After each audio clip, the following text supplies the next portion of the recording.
Welcome to the Veritas Forum, engaging university students and faculty in discussions about life's hardest questions and the relevance of Jesus Christ to all of life.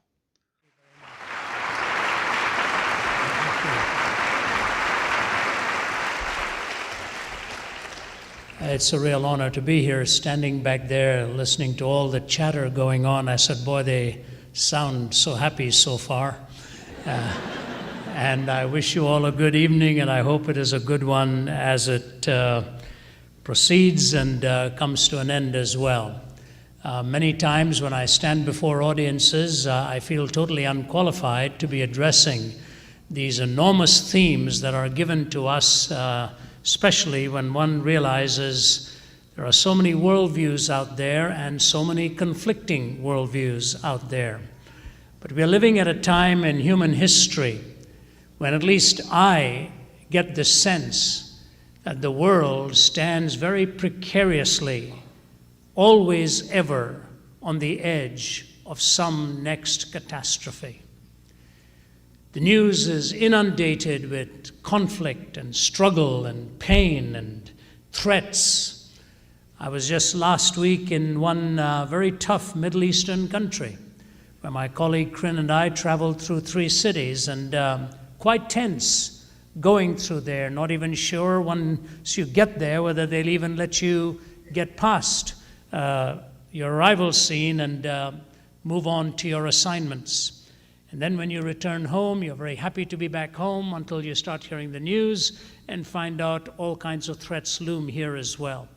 So this theme that has been selected is an extraordinarily important theme, because from the definitions that we extend from the subject on hand, all else actually follows. Stephen Hawking, with all of his extraordinary capacity in science, has made the astounding remark recently that philosophy is dead. Quite appalling, really, that a man of his knowledge would make such a statement.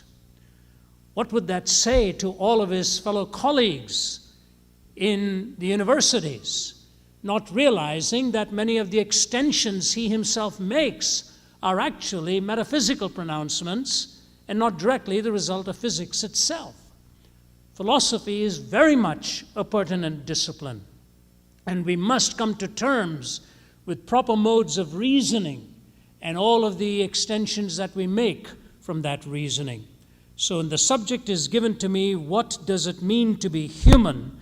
I take this subject both with a sense of humility and an extraordinary amount of responsibility. Many of you have probably heard this because it was doing the rounds some years ago, but it serves as a very appropriate introduction for what I want to say to you. The story is told of Sherlock Holmes and Dr. Watson, who went on a camping trip. After a good meal and a bottle of wine, they lay down for the night and went to sleep. Some hours later, Holmes awoke, quite startled, and nudged his faithful friend awake. Watson, look up at the sky and tell me what you see." Watson looked up and replied, "I see millions and millions of stars." "What does that tell you, Watson?" Holmes questioned. Watson pondered for a minute. "Astronomically, it tells me that there are millions of galaxies and potentially billions of planets.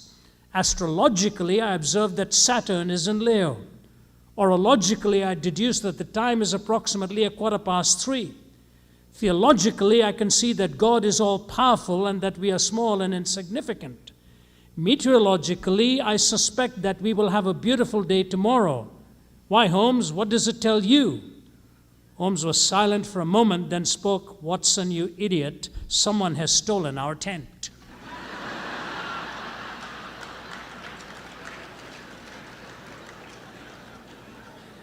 And you get the feeling with all these logics going around, someone has stolen the skin of a coherent argument. You can have all these tiny little ideas floating around, and when you try to bind them together in a coherent expression of life and purpose and meaning and destiny, it all seems to fall apart. You know, like the two Aussies who had just gotten off a boat and went into a pub in London and had spent quite a bit of time there, and after it was all over, after taking all their liquid refreshment, they staggered out to the bar and were quite disoriented. But they saw a man walking in who was a highly decorated naval officer with all the medals flashing on his chest. And so one of the Aussies looked at him and said, "Say, you bloke, can you tell us where we are?" And the naval officer, rather offended, leaned forward and said, "Do you men know who I am?" At that point, one Aussie looked at the other and said, "We are really in a mess now. We don't know where we are, and he doesn't know who he is."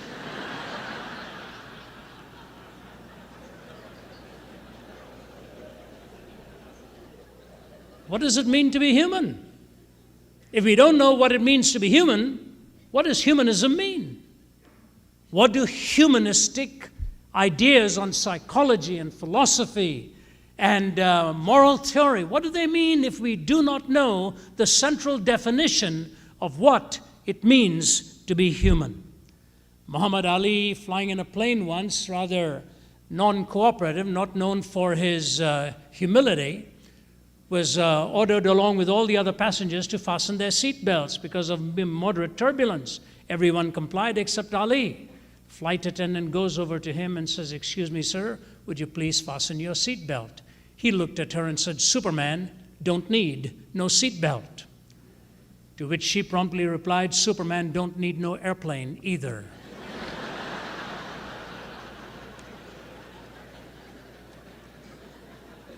My, we are solemn supermen, aren't we? We know how to navigate all of this stuff. And yet you watch and peace treaties being discussed and nuclear power stations being built, and you ask yourself the question, have we really progressed? If we do not answer the question what it means to be human, we'll never be able to answer the question what it means to be good or what it means to be evil. In fact, I give you one more comment on that and then move on to my talk. But I'm moving away here. Are you hearing me as clearly or not? You are, okay. It was a great privilege of mine last year to be able to address the members of the House of Commons and the House of Lords at the Great Palace of Westminster in London. And after speaking to them, to a large packed audience, one of the members of the House of Lords came and chatted with me and asked me if I'd come and speak to a group of aristocrats if he hosted a dinner in his home. So it took several months for us to work out the date, and I arrived, and all of them were thoroughgoing skeptics, but dead honest and dead earnest in their questioning. And after I finished my talk on the defense of God's existence, one man leaned towards his left and he said to me, "You've used the word evil several times tonight. Define it. Define it for me." I said, "Are you asking me to define it?" He said, "Yes, indeed." I said, I can give you a long answer, I can give you a short answer. I said, "Let me give you the short answer and we'll take it from there. Evil is a violation of purpose. Evil is a violation of purpose." He looked at me and said, "Whose purpose?" I said, "That's what my talk was about."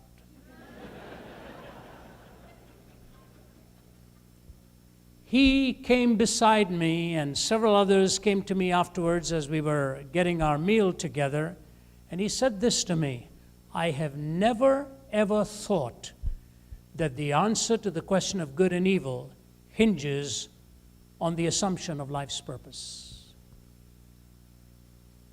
When somebody who's an aristocrat and well-educated and has done all of his thinking says he had never connected the two, it tells you how disconnected our thinking often is.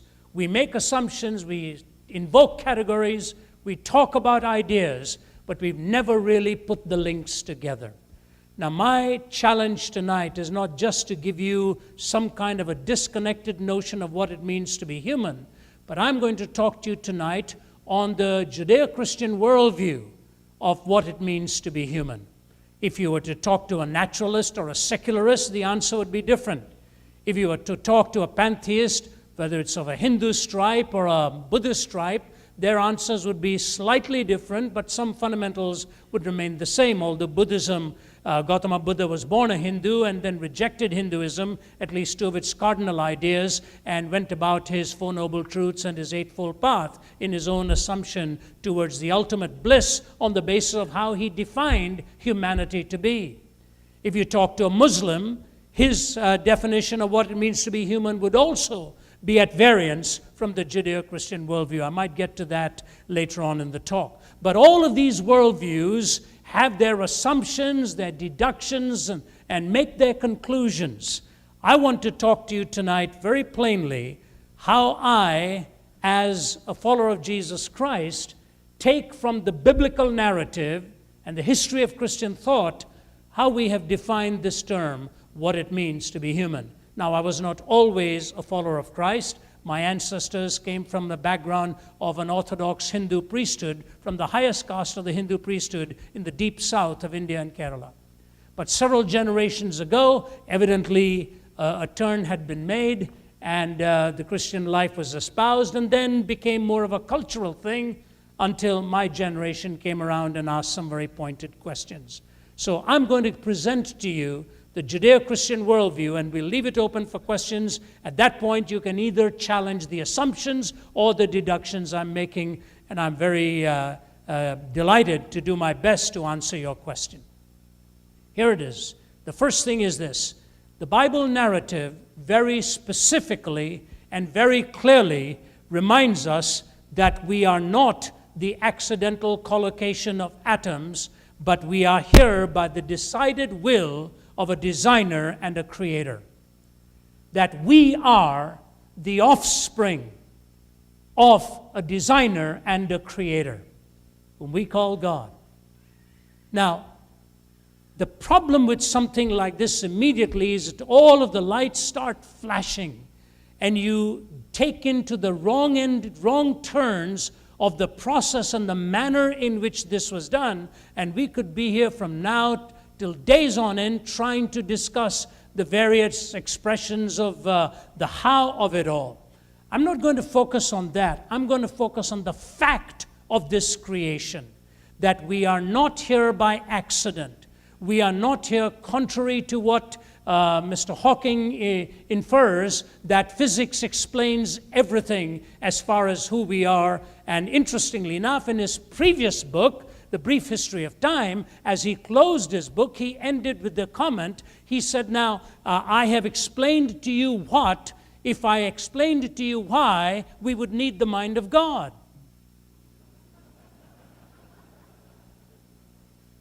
It's fascinating to me. Now, I studied at Cambridge for some time. One of my professors of quantum theory there, John Polkinghorne, would frequently respond to the ideas and other speculations of Stephen Hawking. But Hawking was at least half right there. If we knew why, we would need the mind of God. What I think the Bible reminds us time and time again is that this creative act, that this act and will is revealed in the glory of creation and in the glory of humanity. What I find ironic about Mr. Hawking's view that physics explains everything is that Mr. Hawking himself so tragically was felled by this horrific Lou Gehrig's disease and survived against all odds. It was not at all uncommon to see him being wheeled from classroom to classroom, from one place to another. And there he was, so often so pitiful, hunched over, and yet in his brilliant mind.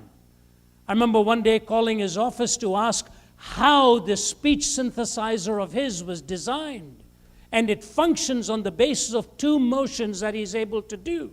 A 0.5 millimeter move of an index finger, and if that ever fails, the batting of an eyelid that cuts into an infrared ray that processes his selection of alphabets and sentences, and through the speech synthesizer, then he's able to pronounce words and bring those sentences to be audibly heard, albeit it has to be at a slower pace.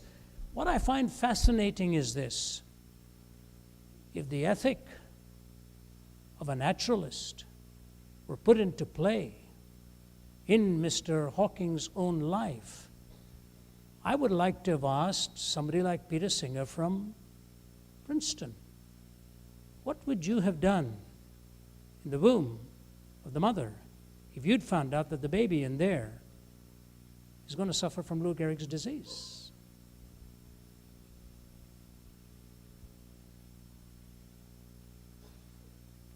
And yet here's this brilliant mind, cared for by people, looked after, who had lost his voice, till a brilliant computer scientist pulls all of this knowledge together to give him a contraption which by the movement of a half a millimeter of an index finger is able to begin a process that allows his voice to be heard by you and me.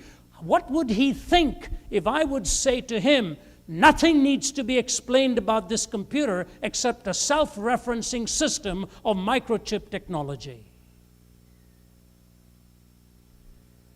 The confusion between a law and a possibility and an agency are two drastically different categories.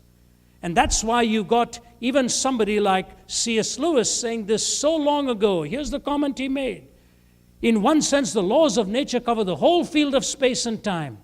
In another, what they leave out is precisely the whole real universe, the incessant torrent of actual events which makes up true history. That must come from somewhere else. To think the laws can produce it is like thinking that you can create real money by simply doing sums. For every law in the last resort says, if you have A, then you will get B. But first catch your A. The laws won't do it for you. Laws only give us a universe of ifs and ands, not this universe which actually exists. What we know through laws and general principles is a series of connections. But in order for there to be a real universe, the connections must be given something to connect. A torrent of opaque actualities must be fed into the pattern. If God created the world, then He's precisely the source of this torrent, and it alone gives our truest principles anything to be true about. But if God is the ultimate source of all concrete individual things and events, then God Himself must be the concrete and individual in the highest degree. Unless the origin of all other things were itself concrete and individual, nothing else could be. For there is no conceivable means whereby what is abstract or general could itself produce concrete reality. Bookkeeping continued to all eternity could never produce one farthing. And I remember my professor, Dr. John Polkinghorne, in his book Quantum, making the comment and saying, so much speculating masquerading as concrete truth. So much speculation masquerading as concrete truth. Now, I want to move away from the act and the detail of creation. Scientists are dealing with it. And by the way, for those of you who want to see a brilliant response to Hawking, I suggest that you get on to, I think it may be on our website now, because one of my colleagues from Oxford who teaches with us, John Lennox, who's a holder of 3 doctorates in science and philosophy, professor of pure mathematics at Green College in Oxford, he has thoroughly responded in a 9-page response to Mr. Hawking. You can interact with that and see what his arguments are like. I want to just draw true inferences from the fact of a creator. Number one, in the Judeo-Christian worldview, that gives to you intrinsic worth. That gives to you intrinsic worth, not extrinsic worth. It's not conveyed by government. It's not given by culture. It's not brought to you by some social theory. You are intrinsically a worthy human being. Now, I want you to follow this argument very carefully, why I believe this is so important. When you look at the conversation that Jesus had with a man who came to him trying to trip him up, the man actually asked Jesus 2 questions, one after another. First, he tried to pitch basically God against government. Then he tried to pitch God against himself. In God against government, he looked at Jesus and he said to him, is it all right to pay taxes to Caesar? And I've often said, I wish so much Jesus had answered that question differently. It would be absolutely wonderful on April 15th to be godly and rebellious at the same time. And I'm not going to do it. Is it all right to pay taxes to Caesar? Jesus said to him, have you got a coin? He said, give me the coin. The The man gave Jesus the coin, and Jesus looked at it and said, "Whose image do you see on this?" The man looked at it and said, "I see Caesar's image." Jesus said, "Give to Caesar that which is Caesar's." And then Jesus added the real stinger of the answer here to him, "And give to God that which is God's." The man should have had a comeback question. He should have said, "What belongs to God?" And Jesus would have said to him, "Whose image is on you?" No other worldview would answer that question that way. No other religious worldview or secular worldview would give you that definition of what it means to be human. You and I are fashioned, the imago Dei, the image of God, with our capacity for moral reasoning and moral categories in which we dabble. That intrinsic worth. And then the man comes back with the second question. He says, "Which is the greatest commandment?" He tried to pitch law against law. He couldn't win out in God against Caesar. So now he's trying Jesus against Moses. Moses had given 613 laws. David reduced them to 15. Isaiah reduced them to 6. Micah to 3. I would have thought Jesus would reduce it to 1. He didn't. He reduced it to 2. He said, "You know what is the greatest commandment? That you shall love the Lord your God with all your heart and all your soul and all your strength and all your mind. And the second is like unto it, you shall love your neighbor as yourself. On these two hang all of the laws and the prophets." What Jesus is saying is, all of the 611 other laws hang on these two because they are inextricably bound. You cannot have the one without the entailment of the second. You cannot posit the second vacuously. It has to be connected to the first. You are created in the image of God, and you love your neighbor as yourself. You see, in the 10 Commandments, it is interesting to notice that if it were to be reduced to one word, it would be reduced to the word sacred. Your life is sacred. Your sexuality is sacred. Your marriage is sacred. Your ownerships are sacred. Your property is sacred. Your time is sacred.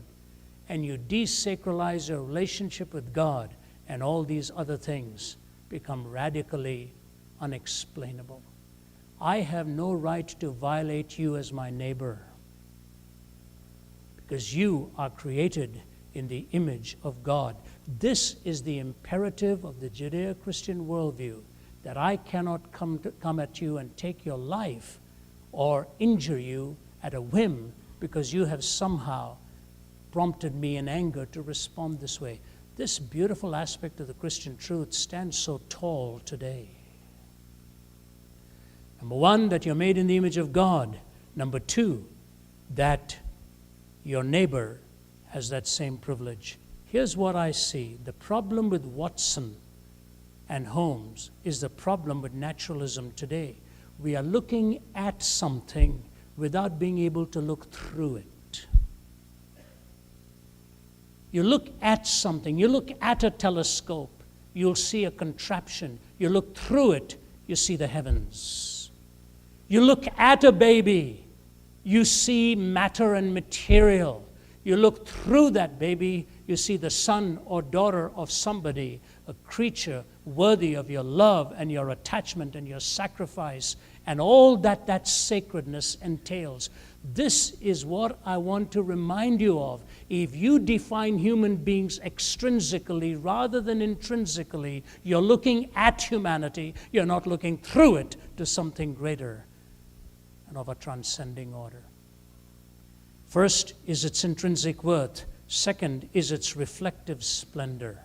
I am intended in God's design not to be a reflector of my own power and my own pursuits, but in humility to be able to reflect that which is God's beauty and God's splendor and God's design. I take it as my imperative to live for that which is noble, true, good, and beautiful as God has designed these terms. In the year 2000, the Soviet Union began to release its political prisoners. And there was one man that they were going to execute. And the man, his name was Andrei Stamas. He was a Hungarian. And as they were thinking of when and where to execute him, the reason that they gave is that he'd been in solitary confinement so long, he'd actually lost his mind and was talking gibberish, and they wanted to get rid of him. But somebody prompted and said, look, I don't know if we are right. He is talking something we don't understand, but it doesn't seem like gibberish. It seems almost like there's a language to what he's saying. So they decided to bring a Hungarian psychiatrist to examine Andrei Stamas. He spent several days with him, and he came back to the Soviet authorities and he said, will you release him to me? The man's not insane. Yes, you have played with his mind and you have tortured him so much in his loneliness and his aloneness. He's on the verge of just going over the edge. What do you expect from a man you have kept here now for 55 years? Said, release him to us. We will take him back. We will take care of him. We'll make him well again. And the Soviets signed off on it. And the psychiatrist, along with others, went there, put him into a wheelchair. And as they were about to wheel him out, Andrei Stamas made his first request. He asked if he could see a mirror. The psychiatrist said, you want a mirror? He said, yes. I came here when I was 20. I'm told I'm 75 now. I haven't seen my face for 55 years. They gave him a mirror. He looked at it for a fraction of a second, put it face down, and sobbed uncontrollably. They had just about dehumanized him over half a century. He walked in there as a bold, strong young man, now a wizened old man, almost incoherent, so emaciated, and almost a shadow of death. It's like going into Auschwitz and Majdanek and Treblinka and these places and looking at the pictures of what was done to human beings, and you'll see testimonies of people who were crawling outside their homes to look for worms in the morning, and all of a sudden would look into a window and think somebody was watching them, when they would realize after several attempts it was not anybody who was watching them, it was their own reflection in the window pane. It's just that they had lost the recognition of themselves. They had been so abused and so dehumanized. Intrinsic worth and reflective glory. We are the creature of God's creation in order to be able to reflect the glory of God in His nobility, in His beauty. That's the way the Christian sees it. That's the Judeo-Christian worldview, that in the created order, the first thing you see is intrinsic worth. The second thing you see is a reflective splendor. The second aspect of that worldview is not just in creation, it is in the incarnation. In the incarnation, what you see is the fact of the Word of God becoming flesh, as it is said, and we have the very Son of God coming into history in the person of Jesus Christ. The cumulative effect of 1,500 years of prophecies, which you would find almost impossible to bring the lines of convergence into this one particular person. You go through the book of Genesis, or you go through Isaiah, you go through Daniel, you go through Zachariah, authors who'd written over a 1,500-year span, pointing to the fulfillment, not just in the place of birth, but ultimately in the manner of death, and even in that resurrection. This coalescing and convergence of lines of prophecy, when you take them singularly and cumulatively, is an extraordinary phenomenon of the Old Testament pointing to the New in giving to us the incarnation of Jesus Christ. What the Apostle Paul says, who being in the form of God, thought it not robbery to be equal with God, but made himself of no reputation and took upon himself the form of man. Being found in fashion as a man, he humbled himself and became obedient unto death, even the death of the cross, wherefore God also has exalted him and given to him a name that is above every name. That is the writing of the Apostle Paul, who once upon a time was involved in persecuting every follower of Jesus Christ. But when you look at the incarnation, the inferences I draw are twofold. Number one is the absoluteness of the moral law. That we do not live with the relativistic framework of good and evil. We live with the ontic referent on the very character of God. I think this is so critical for you and me to understand, something that scientists never seem to even get to. Somebody like Bertrand Russell said, I don't know how to explain this. It is beyond me why I think in terms of moral right and moral wrong, not just preferences, but an actual moral violation. I remember years ago when I was speaking for the first time on an issue like that. I was young as a speaker. I was speaking at the University of Nottingham. And the question was, I forget what the even subject was, and a man stood up from the audience and he said to me, I cannot accept the existence of God because there is so much of evil and suffering in this world. I want you to know, we think about this too. I've covered in a few short years over 70 countries. I have probably seen more suffering and more pain than most other people are given possibility of seeing. And when I walk away from some places, I just feel so overcome with it. So this is not something that doesn't occur to us and we sort of cavalierly dismiss. But I said to him, keep standing, let me interact with you. It's very important you hear me on this, because there's a footnote to this argument that I've never read anywhere, but I think is critical for our understanding. I said to him, when you say there's such a thing as evil, aren't you assuming there's such a thing as good? He granted that. I said, when you say there's such a thing as good, aren't you assuming there's such a thing as a moral law on the basis of which to differentiate between good and evil? He struggled with that because he thought I was sort of luring him into an absolute. I said, you must have some standard, a moral law by which you determine whether something is good or something is evil. And he struggled with it till I gave him the point, the weakest point, I think, in Russell's debate with Frederick Copleston, when Copleston looked at him and said, Mr. Russell, how do you differentiate between good and bad? Bertrand Russell says the same way I differentiate between blue and green. Copleston said, but wait a minute, you differentiate between blue and green by seeing, don't you? He said, that is correct. How do you differentiate between good and bad? Bertrand Russell said, on the basis of my feeling, what else?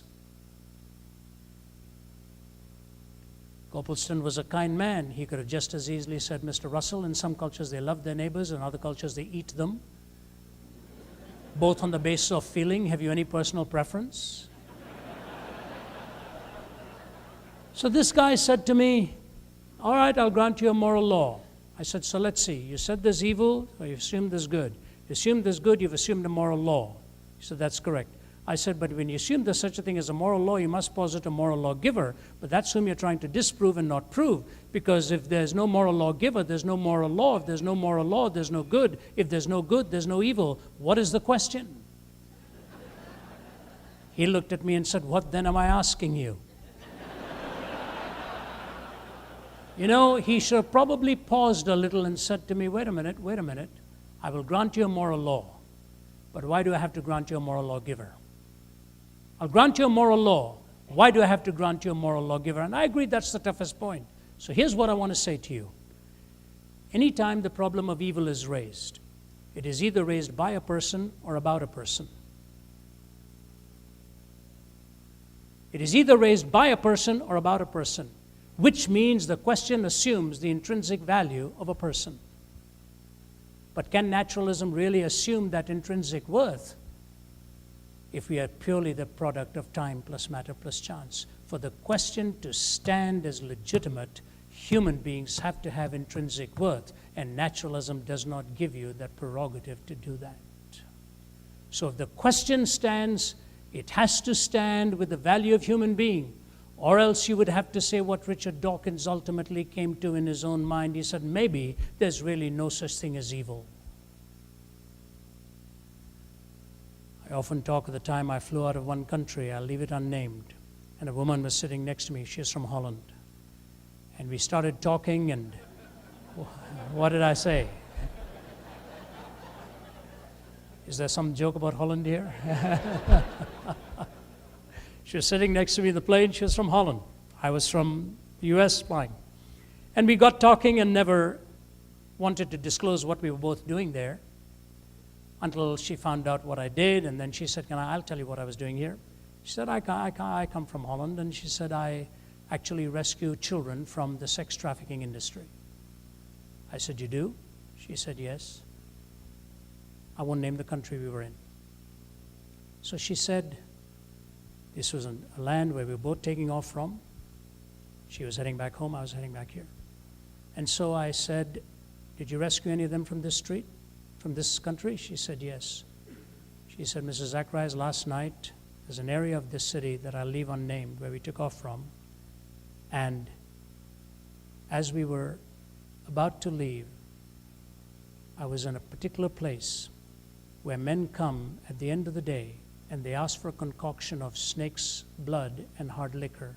And when they drink that, it ravages the mind. She said, they then ask for whatever they want. She said, this man had asked for a baby on whom he wanted to consummate his physical desires. I rescued an 18-month-old baby girl from a man sexually plundering her. She says, in this land, it happens every night on this street. I ask you, is that evil?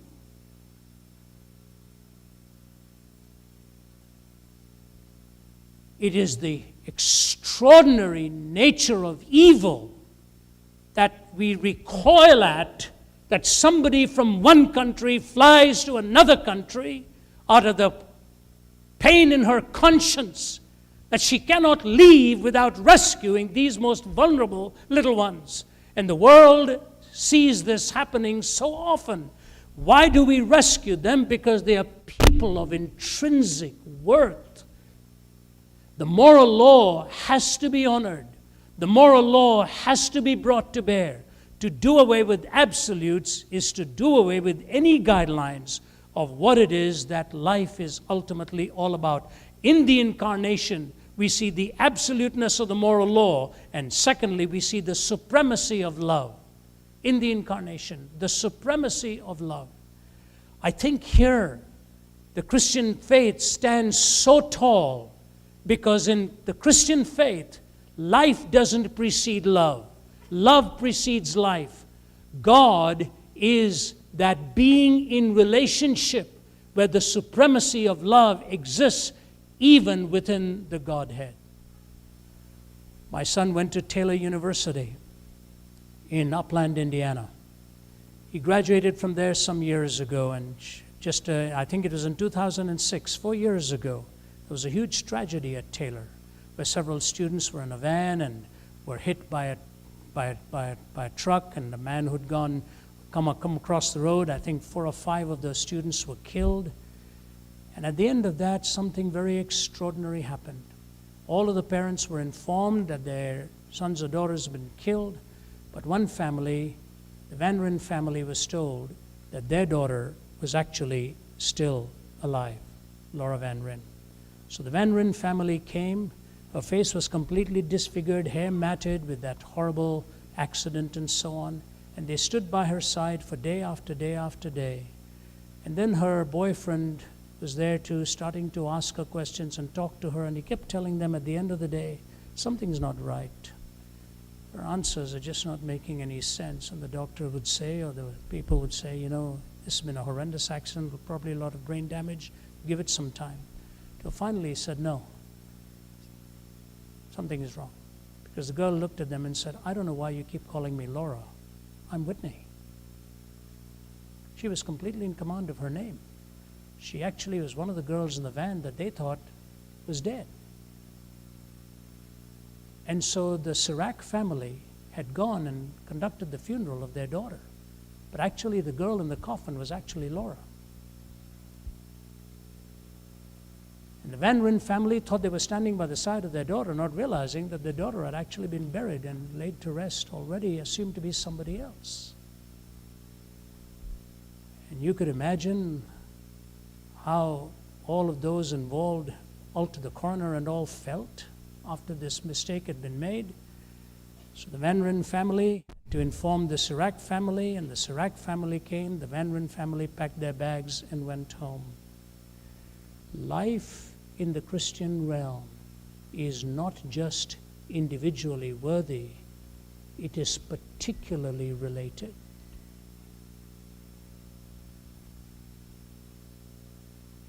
The Son of God reminds you and me that if 99 sheep are safely in the fold, he goes looking for the one. The Son of God tells you and me that his love for you is very unique and very distinctive.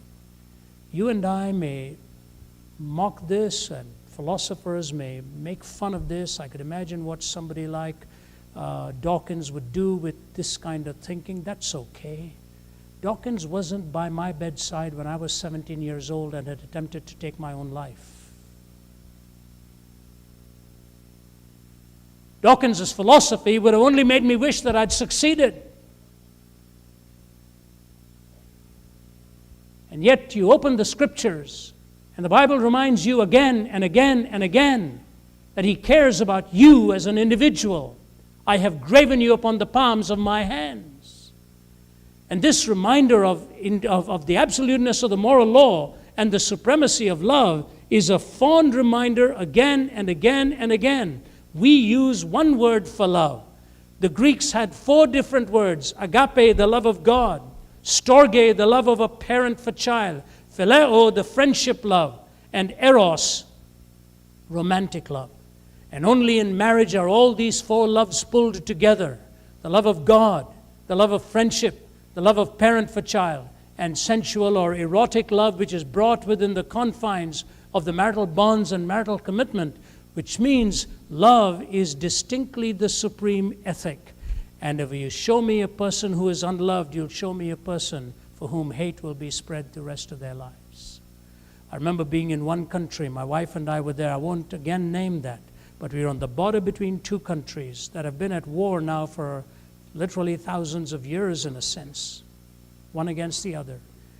And a man told me there was a person who lived in one of those houses who brought his 10-year-old boy every day to that border, pointed to those on the other side and said, "Your job in life, my son, is going to be to kill as many of them on the other side as you can in one lifetime."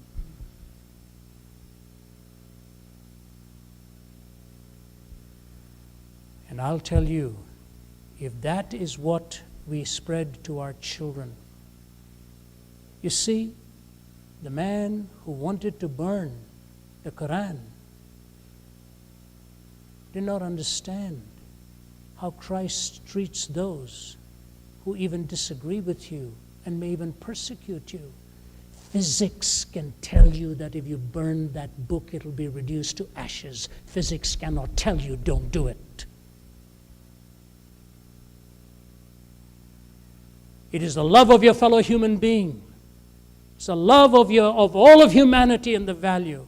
My daughter today, as I'm speaking to you, is in Cape Town, South Africa. You know why she's there? Because 3-4 years ago, she went there and she works rescuing women from the sex trafficking industry. And she saw this girl who again and again and again was giving it up and going back into selling herself, constantly doing it. Name was Nolene. And finally, my daughter Naomi looked at her and said, "Nolene, why do you keep doing this? Why do you keep selling yourself like this?" She said, "Because I don't know how to do anything else." And Naomi said to her, "What would you like to do?" She said, "If I could, I'd probably want to become a chef or something like that." Naomi said, "If I go and raise the money for you to go to a culinary school to become a chef, will you do it?" And Nolene said, "Are you serious?" She said, "Yes, I'll go and do it for you." So she comes back here to the States, finds the money to send Nolene to chef school. Last year, Nolene came to speak to all of us. She stood with her little boy. She stood up in front of the microphone, and here's what she says. "Do you know what it means to tell people you're a prostitute? Do you know what it means to me now to stand up in front of you all and tell you I'm a chef? I'm a chef. I'm now a chef." And the little boy is just standing up there looking at his mom. Somebody asked her, "What would you do now?" She said, "Well, I'd like to maybe manage a restaurant or someday maybe own a restaurant and bring in the girls that I know who are in this miserable trade." Somebody sitting in the audience came to Naomi afterwards, said, go to Cape Town and buy me a restaurant, and I'm going to get her to manage it and let her rescue the other girls. Naomi is there to visit the restaurant for the first time. It's called Fresh Manna.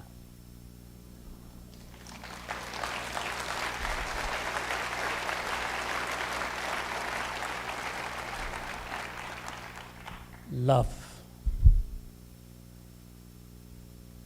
That's what the cross of Jesus Christ is all about. When he said, Father, forgive them, for they don't know what they're doing. From creation to incarnation, the third truth in the Christian faith is transformation. The transformation narrative basically says this, that my problem is not that I need more education. My problem is that the more education I have, I can only become more crooked. As D.L. Moody said, if a man is stealing nuts and bolts from a railway track and you want to change him, you'd send him to college. At the end of his education, he will steal the whole railway track. You know why? This is something that none of us actually likes to hear. But I want to tell you what it is that we truly believe is the very nature of humanity. I want to give you two thoughts here. Hobart Maurer, who was a psychologist from Johns Hopkins, taught for 4 years at Yale, 8 years professor at Harvard, 1954 became the president of the American Psychological Association. He wrote an article in the American Psychologist in the 60s, and he called this sin, the lesser of two evils. And here's what he said, who was an atheist. For several decades, we psychologists have looked upon the whole matter of sin and moral accountability as a great incubus, and we've acclaimed our liberation from it as epoch-making. But at length we have discovered that to be free in this sense, to have the excuse of being sick rather than being sinful, is to court the danger of also becoming lost. This danger is, I believe, betokened by the widespread interest in existentialism which we are presently witnessing.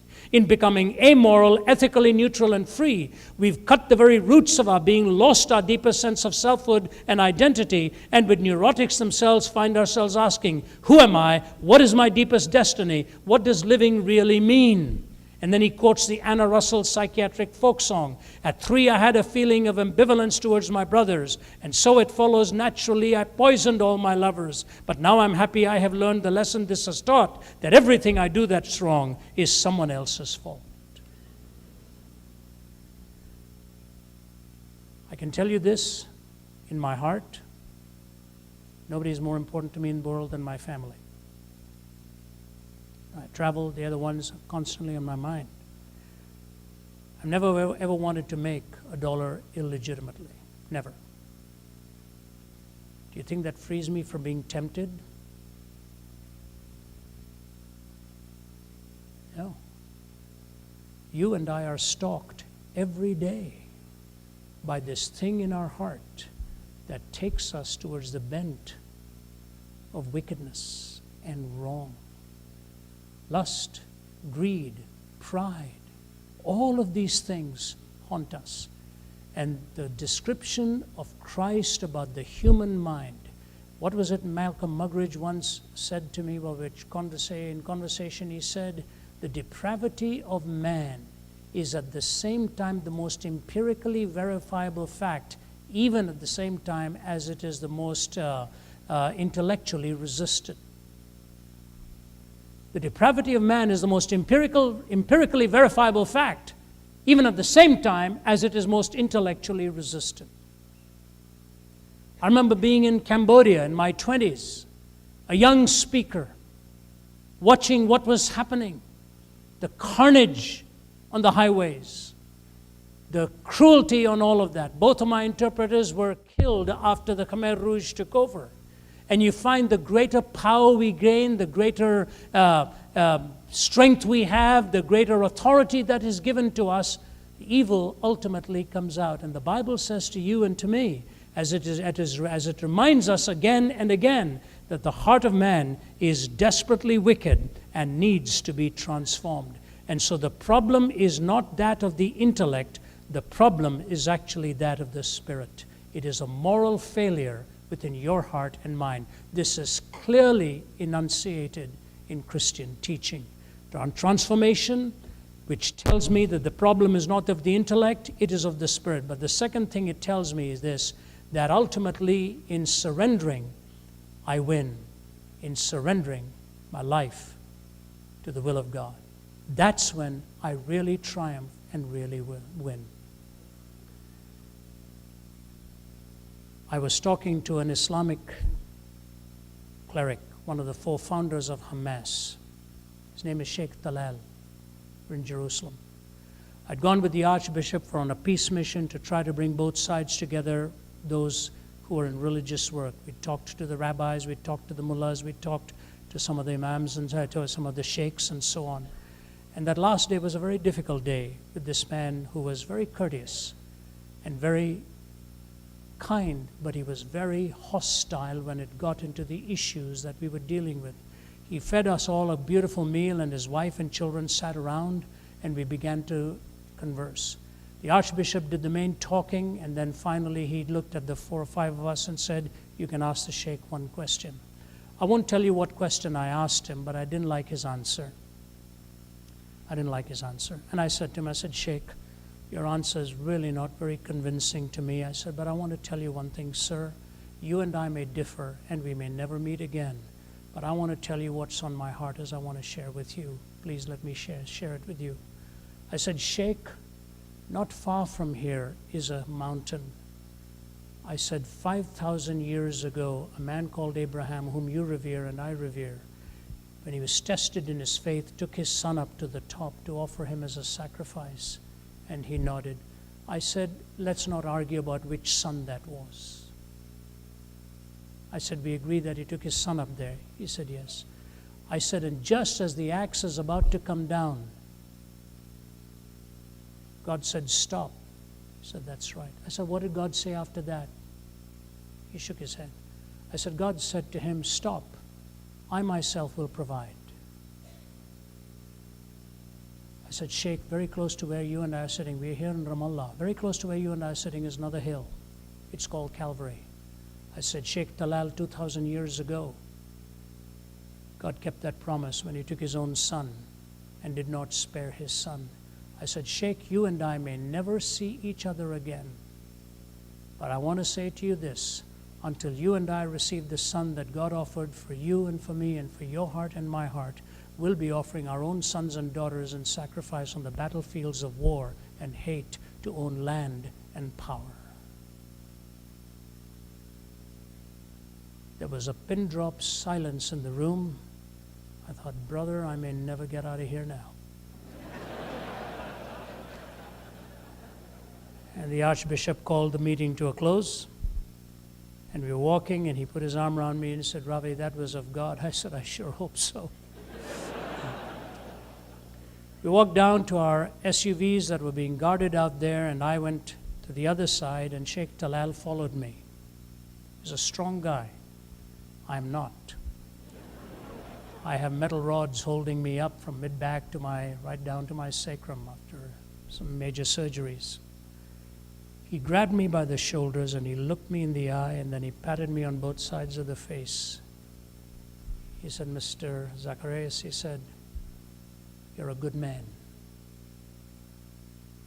Kissed me on both sides of the face, and he said, "I hope I see you again someday."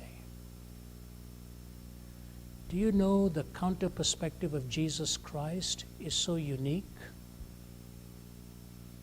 Do you know what's going on in the Middle East right now?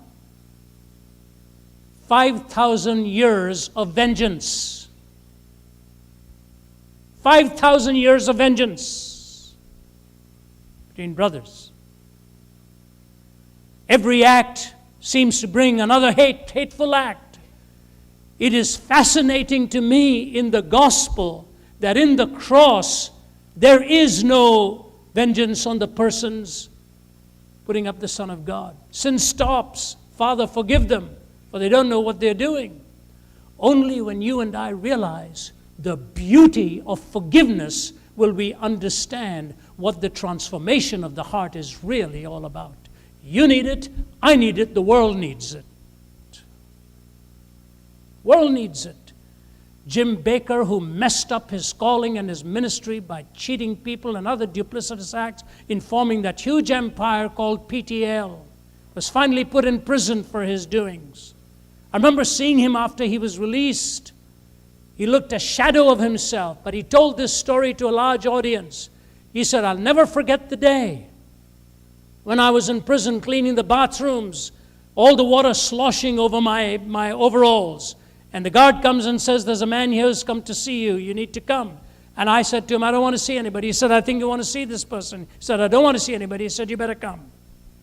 He said, then I'm not going to change. I'm coming as. He said, that's fine.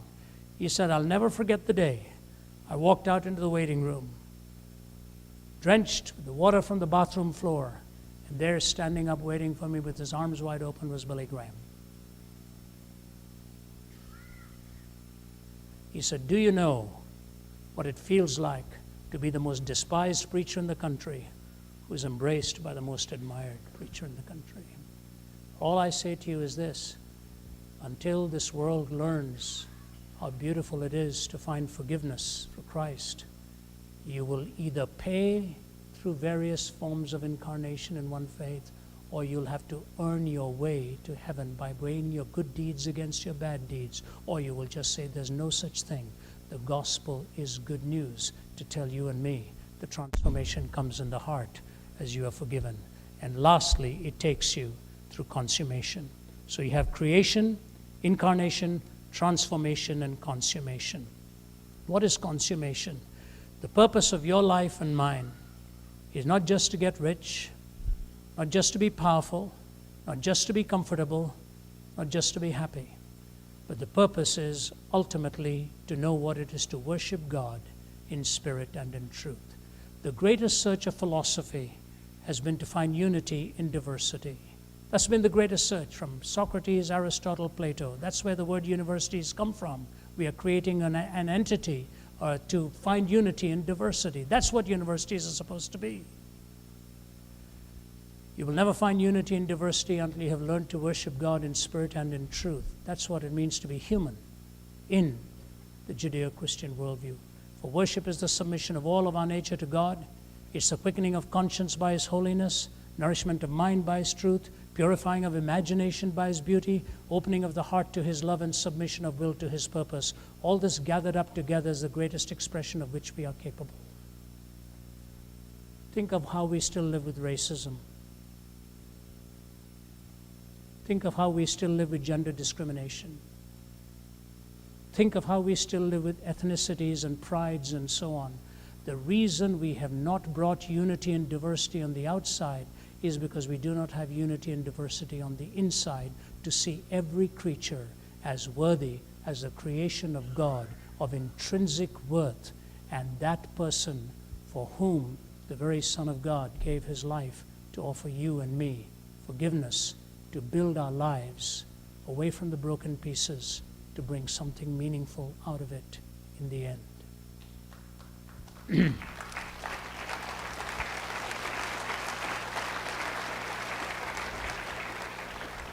I want to close with a couple of thoughts here. I don't want to get into this politically, because whenever you try to marry religion with politics, both lose.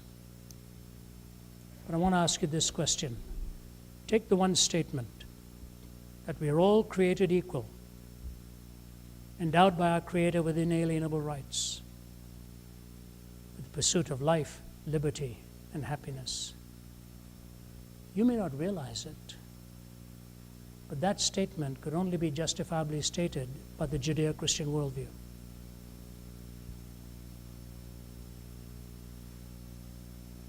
No other religion would say that. Life, liberty, and the pursuit of happiness, rather than a belief enforced from above or created equal, rather than born inferior to somebody else.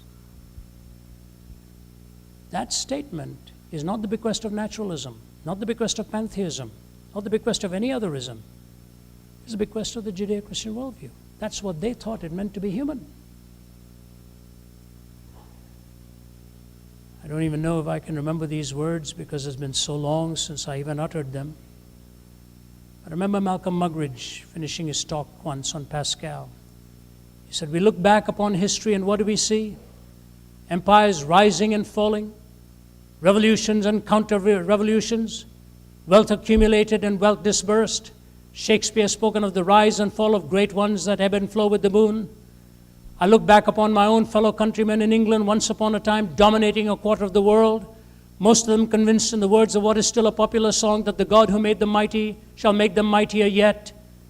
I've heard a crazed, cracked Austrian announce to the world the establishment of a Reich that would last 1,000 years.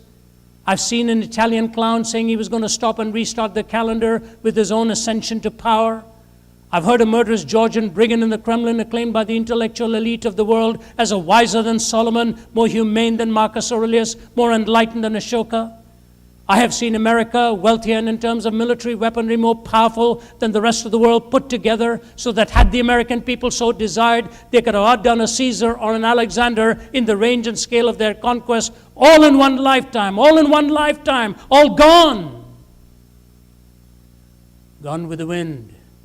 England, part of a tiny island off the coast of Europe, threatened with dismemberment and even bankruptcy. Hitler and Mussolini dead, remembered only in infamy. Stalin, a forbidden name in the regime he helped found and dominate for some 3 decades. America haunted by the fears of running out of those precious fluids that keep some motorways roaring and the smog settling, with troubled memories of a disastrous campaign in Vietnam and the victory of the Don Quixotes of the media as they charged the windmills of Watergate, all in one lifetime, all gone. On with the wind. He said, behind the debris of these solemn supermen and self-standing imperial diplomatists stands the gigantic figure of one person, because of whom, by whom, in whom, and through whom mankind might still have peace, the person of Jesus Christ. He gives me my definition of what it means to be human. Thank you for listening to me so carefully.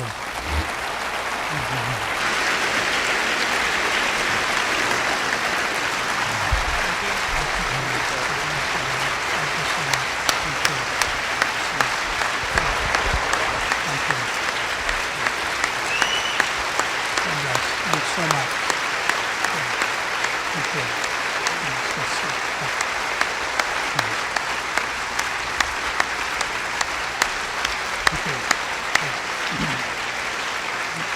Thank you very much. Thank you. So we're not quite done just yet here. We'll have an opportunity. There's quite a few people here, and we have about half an hour here to just do some questions here. In the interest of so many people here tonight, we'll have 2 microphones up in the front, so we invite you, if you can make your way to the front, to ask questions to Dr. Zacharias. You've given us a lot to think about. Thank you. And we would just request that you would just keep your questions short and brief to allow everyone to have a chance to interact. Thank you.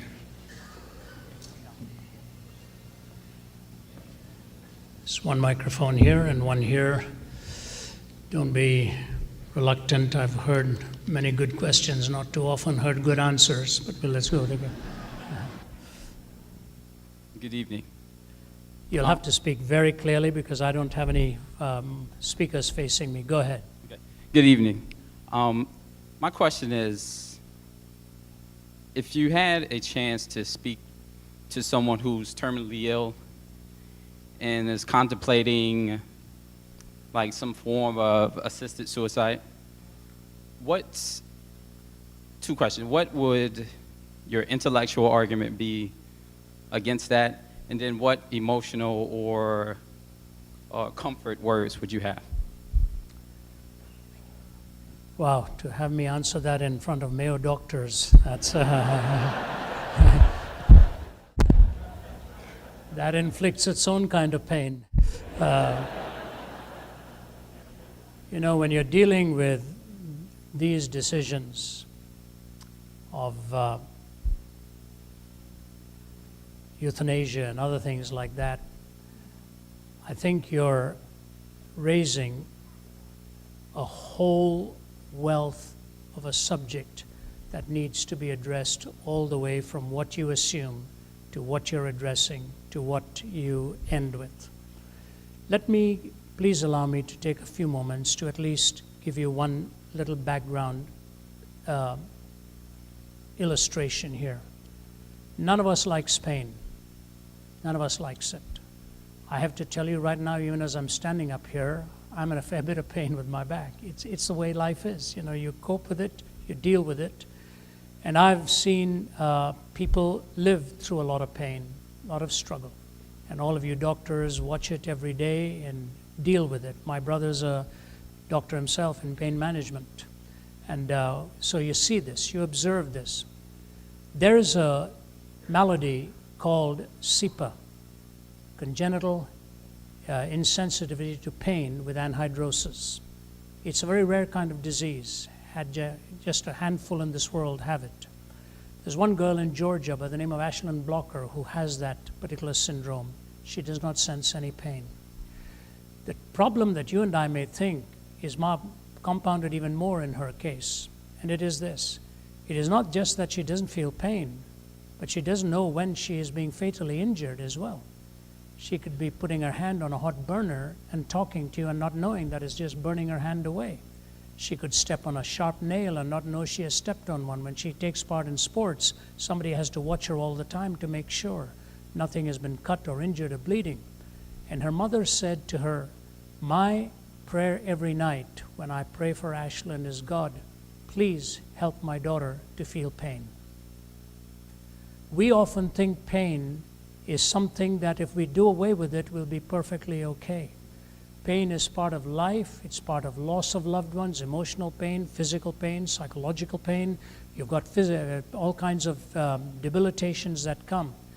This matter, I think, is so personal and so individual in the case of where one can establish that death is imminent and around the corner, that I would say, even though I hope that I never have to make that decision for anybody, I would like to first of all say that the person is intrinsically worthy before God, that I would do my best to counsel that person day after day to seek the strength and the help of the best medical technicians to minimize that pain and face it, because you never know what may stand around the corner.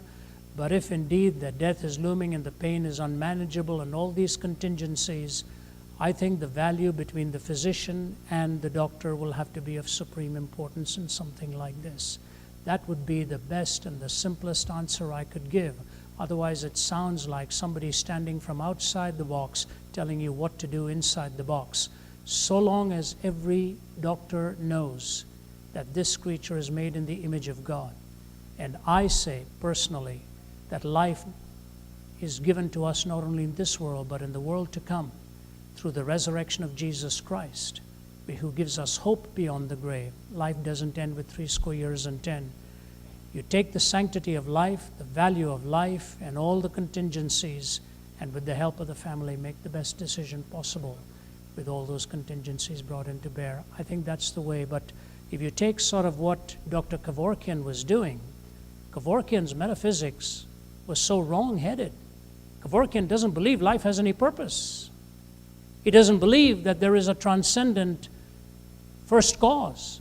He says life is aimless. You just basically, like an animal, you come and go. And so that's, I think when you result with a metaphysics like that, build on a metaphysics like that, the entailments are not just what he is doing, but anything else that can be done. As Chesterton said, the tragedy of disbelieving in God is not that a person ends up believing in nothing. Alas, it is much worse. The person may end up believing in anything. So Kevorkian's view of life would not be my view of life. And so his decision to alleviate pain is to eliminate life permanently, and I don't believe that that is the end of life. So there are contingencies that are brought in for which the decision is made, and I think it'll have to be a very personal thing between the family and the doctors involved, and it's a very, very solemn responsibility. Yes, on this side. Immanuel Kant went to a great deal of trouble to develop a perfect moral code to the best of his ability for humanity without God. If you could move the microphone just a little ways, yeah, that's better. Go and to a lesser extent in our Western thinking, and we all want to have our own moral code, when we're confronted with Christianity, we have to give that up. And that's really the arguing point. Why do you want to become a Christian and give all this up? You can argue all you want, all the prophecies of the Bible and all these things, and yet you always are really battling. Why do you want to give up your free will, your own moral code, and so forth? You have a simple explanation that a lay Christian could deal with that? Yeah, I think it's a complete misunderstanding of what the Christian faith is all about. Anne Rice, for example, recently in supposedly walking away from it, and she says, not exactly from Christ, but from the church, because they're all sort of prohibitions and all commands not to do. I think it's a complete misunderstanding of what the commandments are. It is this way. When you live in your married life or in your friendships and relationships, in the way God wants you to honor your relationships, you find your total fulfillment. That's what the scriptural teaching is. And what it tells us is that when you violate these laws, you really don't find fulfillment. You actually find emptiness. You actually find loneliness unparalleled when you violate the laws of God. So contrary to a case of thinking, why can't I do all these things? It's because these things will ultimately leave you empty and leave you desolate inside and unfulfilled. I find it absolutely fascinating. In my book, Sense and Sensuality, Jesus talks to Oscar Wilde, an imaginary conversation with Jesus and Oscar Wilde. You point out that Oscar Wilde was the quintessential hedonist. He lived completely for pleasure. He was the man for whom there were no boundaries. And yet here he was in his 40s, lying in his bed in Paris and asking his friend, Robbie Ross. He looks at Robbie Ross and he says, Robbie, did you ever love any one of those little boys for their own sake? Robbie Ross was shocked with the question, and he paused and he said, no, I did not. He said, neither did I. Neither did I. I didn't love them for their own sakes. I loved them for my sake. And in his poem, The Ballad of Reading Gaol, which is one of the most powerful pieces of poetry ever written, he wept and said, only Christ now is big enough to forgive this heart of mine. And it is interesting that his gravestone in Paris, which I've visited, is like this great phoenix. And on the side is a verse from the book of Job. A hedonist had to go to the book of Job to describe his life. He found it to be completely empty. So I don't look at it by telling people you have to give up this and give up that. I say you find out the best way to total fulfillment, because the loneliest moment in life is just when you've experienced that which you thought would deliver the ultimate and has let you down. It doesn't happen when you violate God's laws. You find the best fulfillment. So I don't look at it that negatively at all. Happiness comes in doing things within the parameters that God has established. If Jesus is the source of happiness, why are there sad Christians? So if Jesus, pardon? If Jesus is the source of happiness, why are there sad Christians? Are you one of them or no? No. No, I'm kidding. Forgive me for that. For the same reason that Jesus wept at the grave of his friend.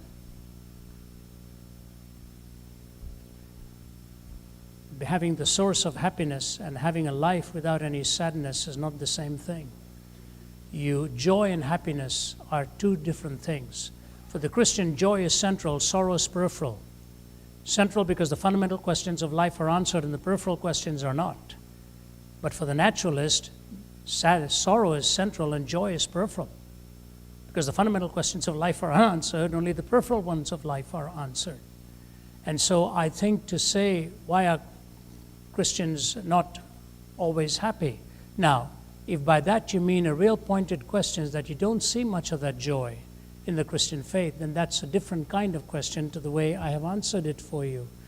You know, Professor Norman Geisler, under whom I studied philosophy in my graduate work, is a brilliant philosopher, and he and I were having lunch earlier on last week when I had just come back from overseas. And I asked him a question. I said, you know, one of the questions that I have in my mind is this. I said, I see so many people who are felled by some argument by a philosopher.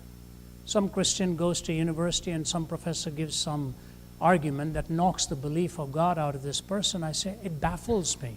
I studied under an atheistic philosopher at Cambridge University. His name is Don Cupid. He once upon a time was an Anglican priest, now an atheist, and he was teaching at Cambridge. I didn't learn anything from his arguments. I didn't find any persuasive argument from him. But here's my question. Why is it somebody goes into a university and finds some sophisticated philosopher and knock them out? I said, Dr. Geisler, what has happened to that personal relationship that we talk about with Christ, where the transformation takes place in your heart? Why don't we see that as somehow carrying this person through the struggles of the intellect? he made a remarkable comment which I think will help answer your question. He said to me, Ravi, if you take a healthy newborn baby and throw that baby into a desert, it'll die. He said, so many of our young people come into that knowledge of who Christ is in their personal lives, and we leave them unfed and unnourished and untaught, and most of them don't have that depth of the knowledge that what it takes to grow and build. Many Christians don't take time to read, they don't take time to study, they don't take time to understand the joys of their faith. When I wrote the book, The Grand Weaver, I said this: the image in my mind was God holding the threads, and like a sari being woven, the Father holds the threads, the Son moves the shuttle from one side to the other. The Son can do that, and at the end of several days you see a beautiful sari unfolding. The Son is shocked to see the beautiful design, but the design was all along in the mind of the Father. And I say that's what life is for me. God holds the threads of my life together. If I will respond to His will, I find that fulfillment, and I find that joy, and I find that total happiness in serving Him. Are the days where you get up, where you're down, sad? I buried both of my parents when I was in my 20s. Life changes after that, really changes after that. You never look at a hearse the same way. Some people have buried children, some spouses, but if you can look at the situation through the lens of God, that temporary sorrow is transcended by the greater joy of knowing God and the life we have beyond the grave with Him as well. We need to invoke that into our daily living and not be downcast, looking at God through our problems. We look at our problems through the eyes of God. You see? Yeah.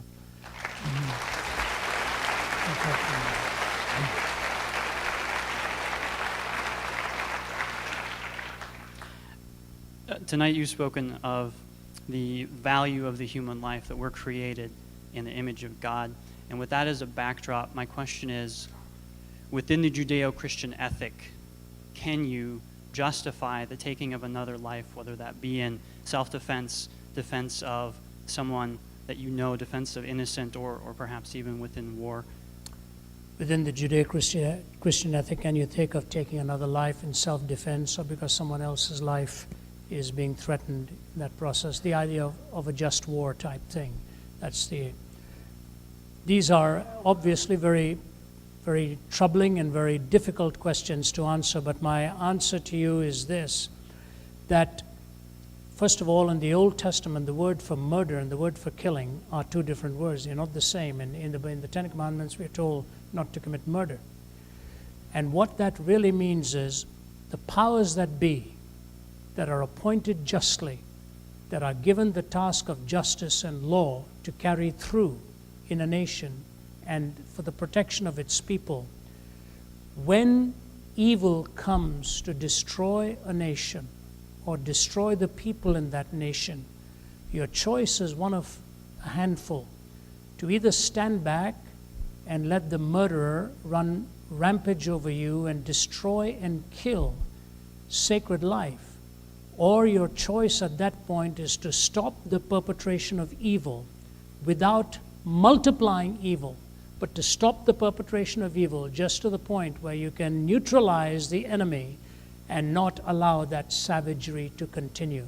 So in war, the indiscriminate destruction of life is not the Judeo-Christian ethic, I believe. Certainly, as Christ would teach us to value human life. But if I were to walk into my home and my wife and my children were being savagely attacked, I would do everything in my power to neutralize the perpetrator and protect the lives, because an evil act is being conducted. But that's why we have steps along the way. You don't resort to that. You have the legal system, you have social ideas of relationships with your friends, you have people who come together to establish law, and this is what I think we are facing in our country today. We have lost the purpose of law, we have lost the moral framework of law, and we have actually found ethics has become obsolete, and where we end up actually justifying wrong acts rather than defending that which is right. So I would just say to you, there are times, because of the nature of evil, in order to stop the continuance of evil, acts have to be taken in order to stop the perpetrator of evil. And if that involves the elimination of that life in a war setting, it has to be done. Or else you stand back and allow evil to go on a rampage.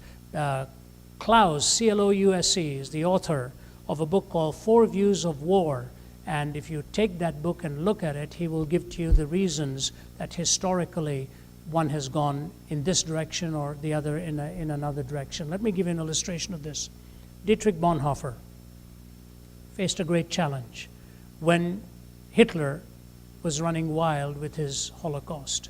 And here was Bonhoeffer, who was part of the Christian ministry, who decided that somehow, if Hitler weren't stopped, there were going to be millions in the process whose lives would be taken.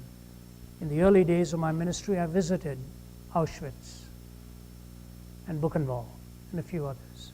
And what was going on at that time in the slaughter of millions was absolutely unfathomable. Bonhoeffer decided a plot to stop Hitler was necessary, but it was not a run wild over every Nazi soldier. They did their best to stop Hitler, and that plot actually foiled. And I have to say this, if the Allies had not stopped the Nazi regime in what it was bringing upon the rest of the world, what would our world be like today? Nations with a conscience for good have to at some time take up to stop evil when their very lives are threatened in the process by an evil perpetrator. Never making it a good, but having to choose between the evils that are present in order to stop the evil from going. And there is still the cross that is needed for all of us. So I would leave that with you. I'll take one more question and then we can close.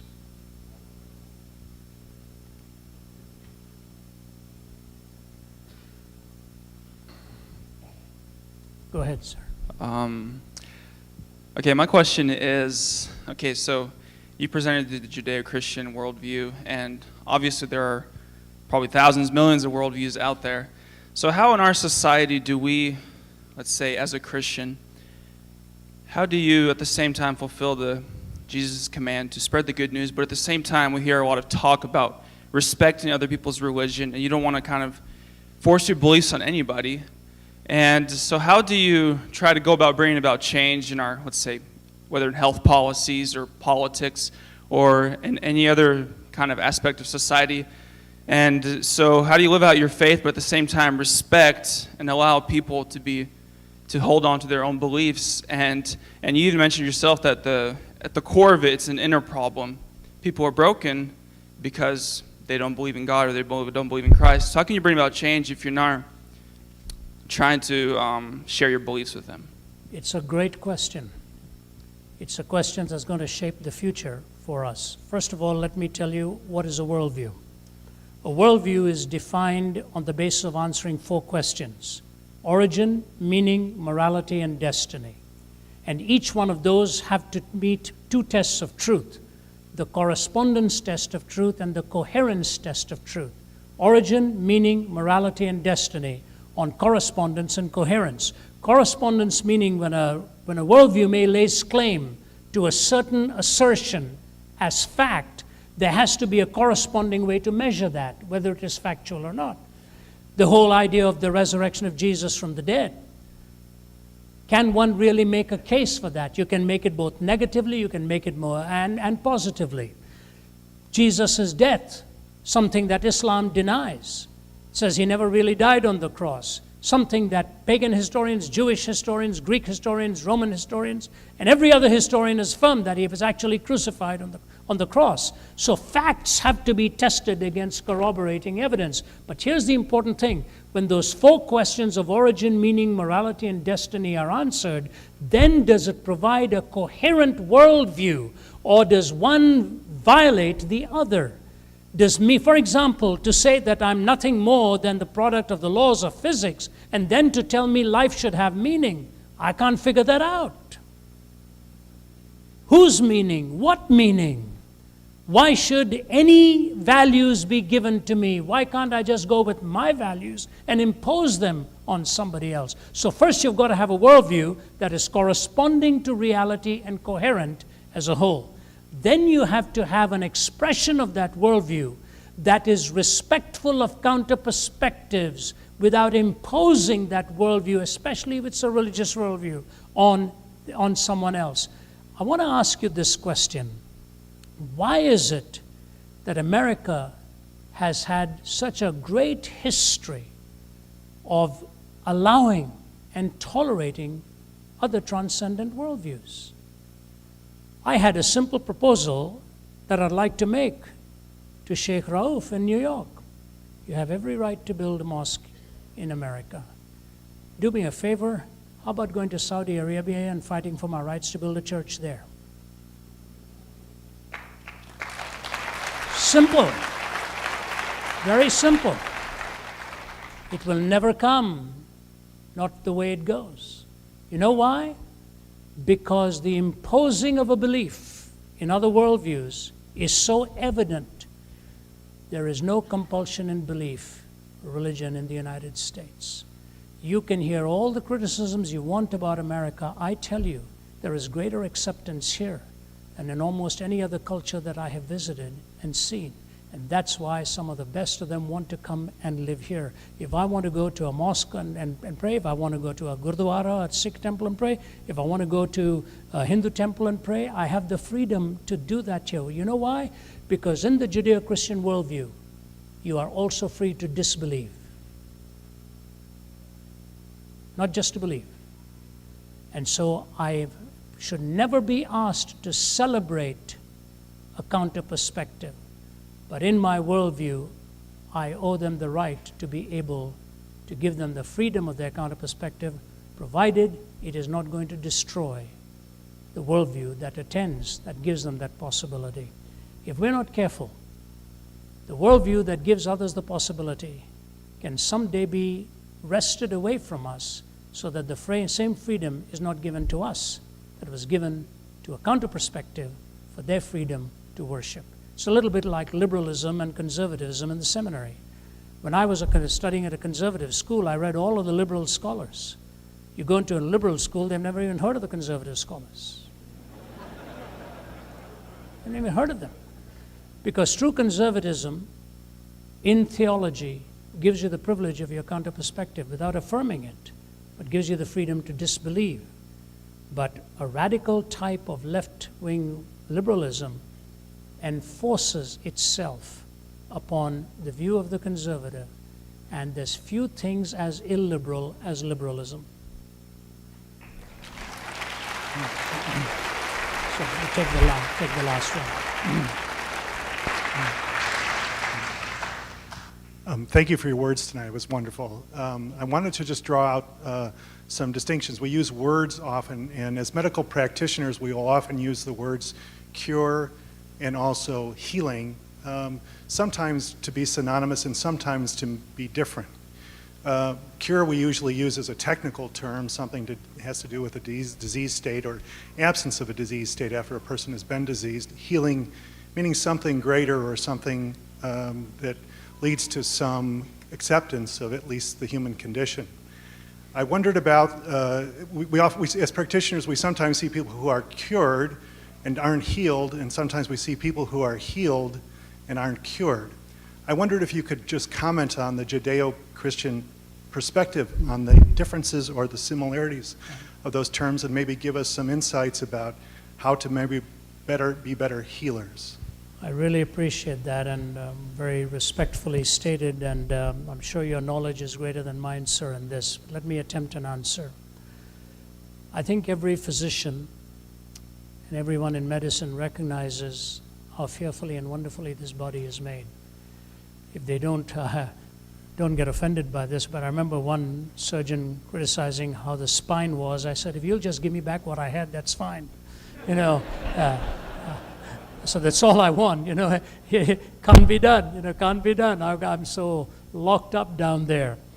But the best physicians know what you're really doing is enabling the body to heal itself. You're working through systems of whether it's medication or rehab, they tell you what they are really doing is giving you a sustenance till the natural ability of this incredible, whether it's a wound in which the blood comes rushing to remind you not to hurt that spot or brings the nourishment and healing to that, whatever it is that's actually done, the medication, my brother often used to say, often medicine alone can start off as the solution and can end up as the problem if it's not properly handled or not properly managed. I just say that a good physician and a good surgeon, and I've had them do this with me, is just start off and just say to me, we're going to do our best. I'm a human, falter, I can flounder, but what I'm going to do is do my best to give your body back the strength to make itself well. And many of them who have prayed with me, I have found a great deal of comfort in that. The cure is often that immediate response to give the mending that starts the process of healing. That's the way it is. But I also think that there are some for whom there is no cure, and yet the unexplainable happens, and you say, God in His mercy. I'll tell you, I came to Mayo about 15, 17 years ago because I was having trouble with my vocal cords. I was having vocal contact ulcers. And the Billy Graham associates told me the best of them were right here. And I came to see some of the speech pathologists and so on. Because at one time, one doctor in Toronto had told me, give up preaching, your vocal cords are not meant for it. That was 38 years ago. Thank God, in spite of this terrible voice of mine, He's given me the ability, and I just have kept going, and I've seen the best doctors, and the doctors here help me greatly. I also believe that God has given me healing at times where I was out in no man's land and desperately hurting, needing some touch. I've seen God do it. The marvelous thing, I believe, sir, God heals in many instances, and one of the best ways of healing He's given is the best of medical practitioners to help you find that help and get on your way to healing. So the cure is the doctor's advice to give the body the ability to heal, and I'm grateful for the way He's provided it. That's why I'll leave you that. Okay.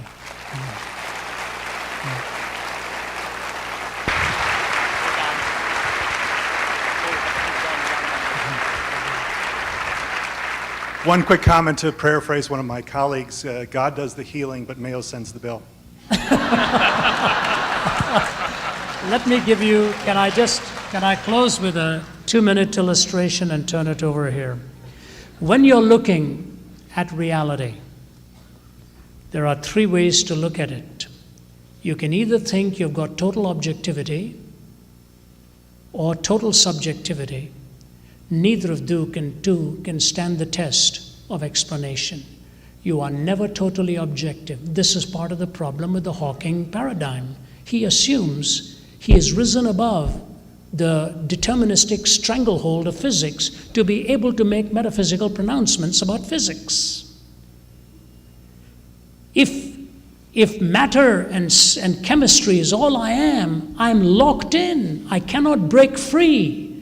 To be totally objective, I'm under the stranglehold of this determinism. There's no way to break free of determinism. Philosophers keep saying that. Even I heard Hawking, in fact, lecture on this in 1990 at the Lady Mitchell Hall in Cambridge. Is man determined or free? And he lectured for about 30 minutes with his pre-prepared notes, and his conclusion was, yes, man is determined. He cannot come to any other conclusion. But since we don't know what is determined, said he, we may as well not be.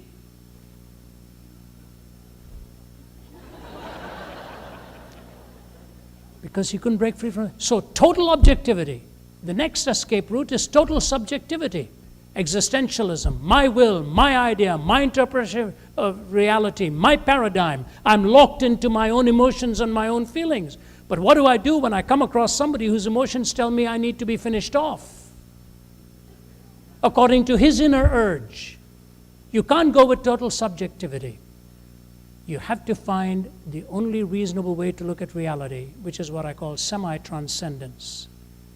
where you can rise above the stranglehold of subjectivity to make meaningful statements about reality in such a way that they can be corroborated by coherence and correspondence and measured both subjectively and objectively. And here's the illustration. I spoke at Johns Hopkins some time back, the second in line for God's healing, right? Is that correct? This one, okay.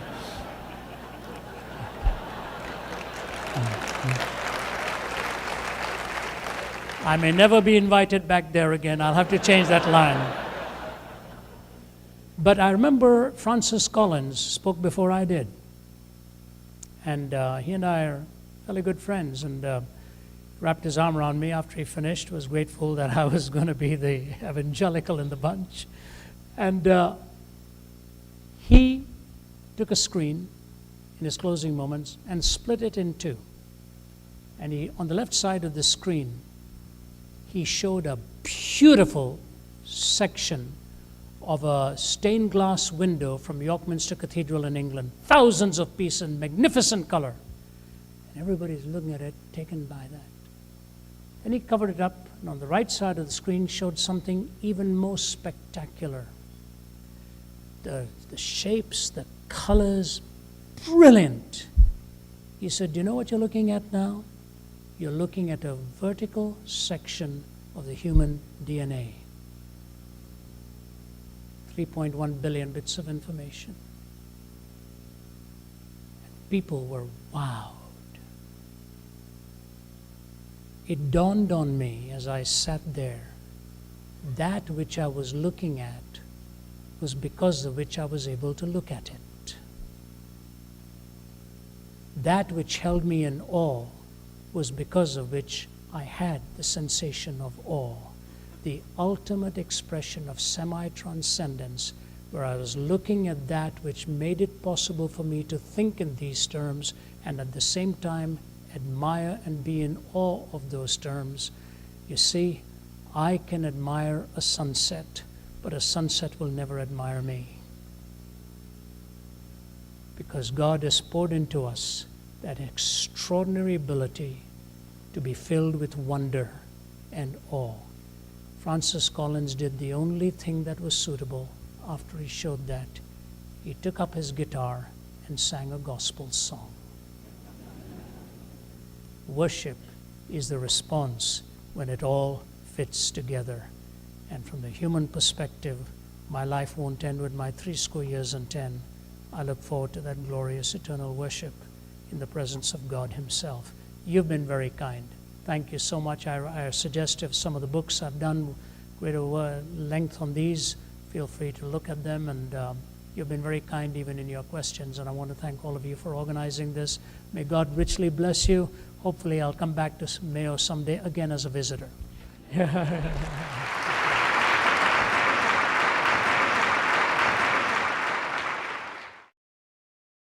For more information about the Veritas Forum, including additional recordings and a calendar of upcoming events, please visit our website at veritas.org.